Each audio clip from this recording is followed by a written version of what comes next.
नमस्ते बच्चों।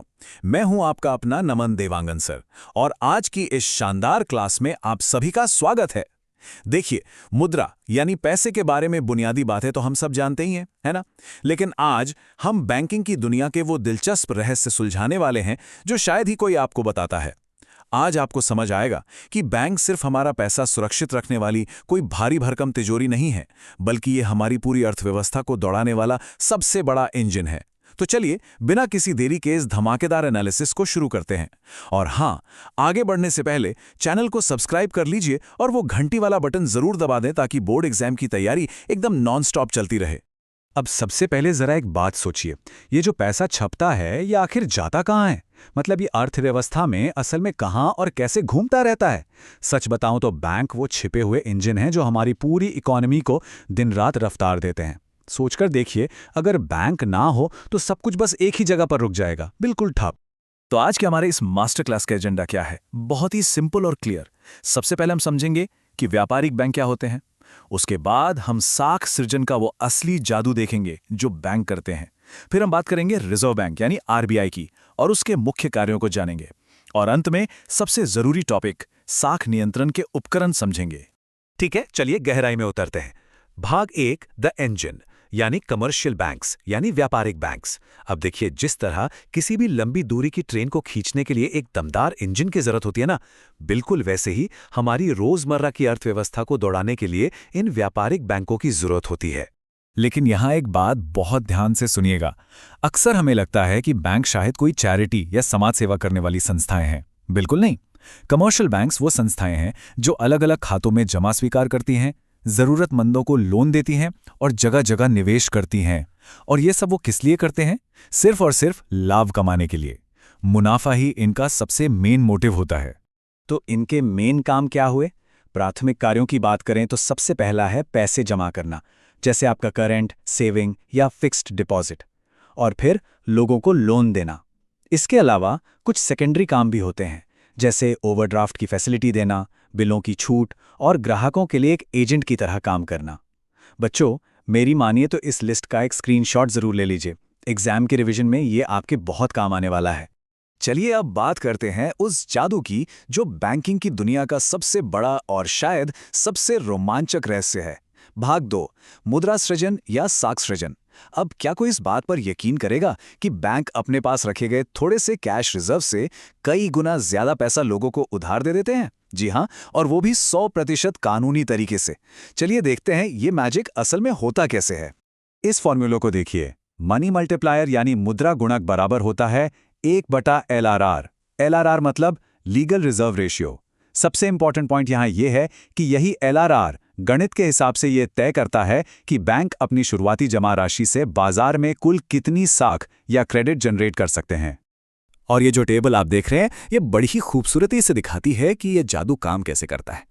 मान लीजिए किसी बैंक में 1000 रुपए जमा हुए और LRR 20% है, तो बैंक क्या करेगा? वो 200 रुपए रिजर्व में रखकर बाकी के 800 रुपए का लोन दे देगा। अब वो 800 रुपए अर्थव्यवस्था में घूम फिर कर वापस बैंक में आते हैं और बैंक फिर उसका 20% रखकर बाकी लोन दे देता है। और बच्चों, ये सिलसिला ऐसे ही चलता रहता है। अंत में देखें क्या हुआ। वो शुरुआती 1000 रुपए मल्टीप्लायर इफेक्ट के कारण 5000 रुपए की कुल जमा राशि में बदल गए। है ना एकदम कमाल?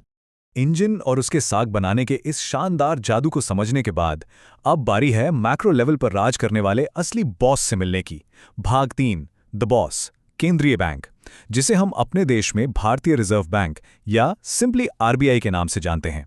ध्यान रखिएगा, ये कोई आम बैंक नहीं है, बल्कि ये पूरे वित्तीय सिस्टम का एक बहुत ही सख्त प्रिंसिपल है।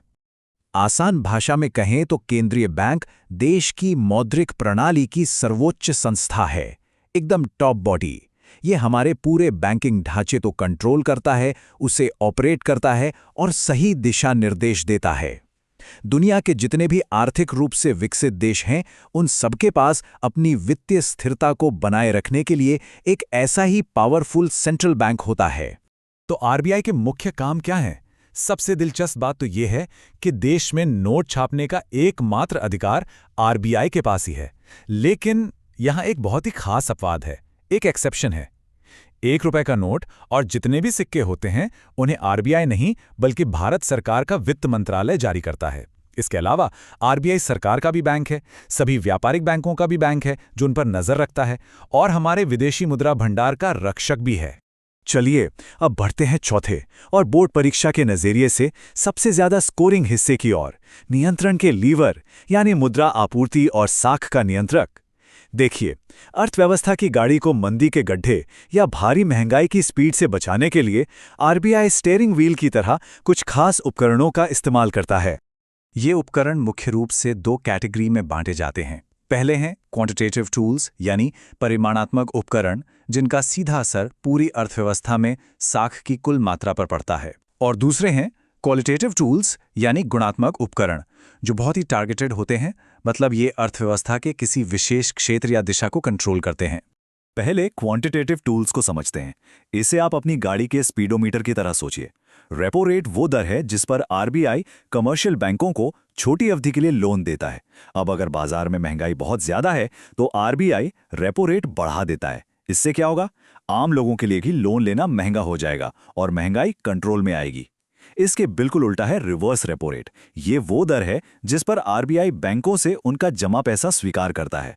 जब इकोनॉमी धीमी पड़ने लगती है तो इन दरों को घटा दिया जाता है ताकि लोग ज्यादा से ज्यादा उधार लें।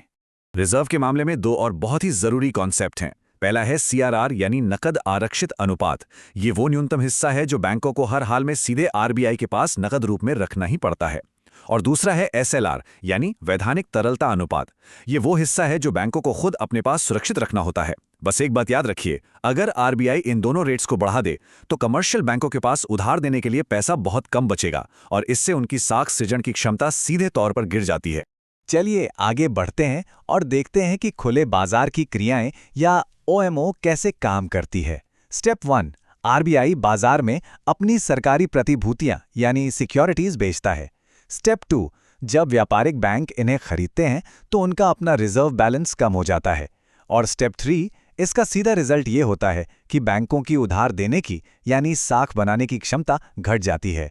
ये पूरी तरह से एक लॉजिकल चेन रिएक्शन है। अब जरा क्वालिटेटिव टूल्स पर भी एक नजर डाल लेते हैं।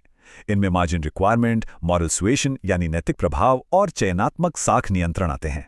मार्जिन का सीधा सा मतलब है बैंक से मिलने वाले लोन की रकम और आपने जो संपत्ति गिरवी रखी है उसके मूल्य के बीच का अंतर। इस मार्जिन को बढ़ाकर आरबीआई जानबूझकर किसी विशेष प्रकार के लोन लेने की कैपेसिटी को कम कर देता है। ये सब इसलिए किया जाता है ताकि बैंकिंग सेक्टर को किसी भारी नुकसान से बचाया जा सके। तो बच्चों, ये था बैंकिंग के इस शानदार अध्याय का एक बहुत ही ऊर्जावान और क्लियर कट एनालिसिस। आज हमने डिटेल में देखा कि कैसे कमर्शियल बैंक पैसे बनाते हैं और कैसे हमारा बॉस यानी आरबीआई उस पर अपनी पैनी नज़र रखता है। मुझे पूरी उम्मीद है कि आज की ये क्लास आप लोगों के लिए बहुत हेल्पफुल रही होगी। अगर आपको इस एनालिसिस से मदद मिली है तो इसे अपने कम से कम 5 दोस्तों के साथ शेयर ज़रूर करें, क्योंकि ज्ञान बांटने से ही बढ़ता है। लेकिन आज क्लास खत्म करने से पहले मैं आपको एक बहुत ही दिलचस्प सवाल के साथ छोड़कर जा रहा हूं। सोचिए, जब सेंट्रल बैंक द्वारा कंट्रोल किया गया ये सारा पैसा बाजार में उतरता है और एक विशाल एग्रीगेट डिमांड यानी सामूहिक मांग पैदा करता है, तो हमारी इकोनॉमी में क्या हलचल मचती है? इसका जवाब हम ढूंढेंगे अपने अगले चैप्टर में। तब तक के लिए मन लगाकर पढ़ते रहें और हमेशा आगे बढ़ते रहें।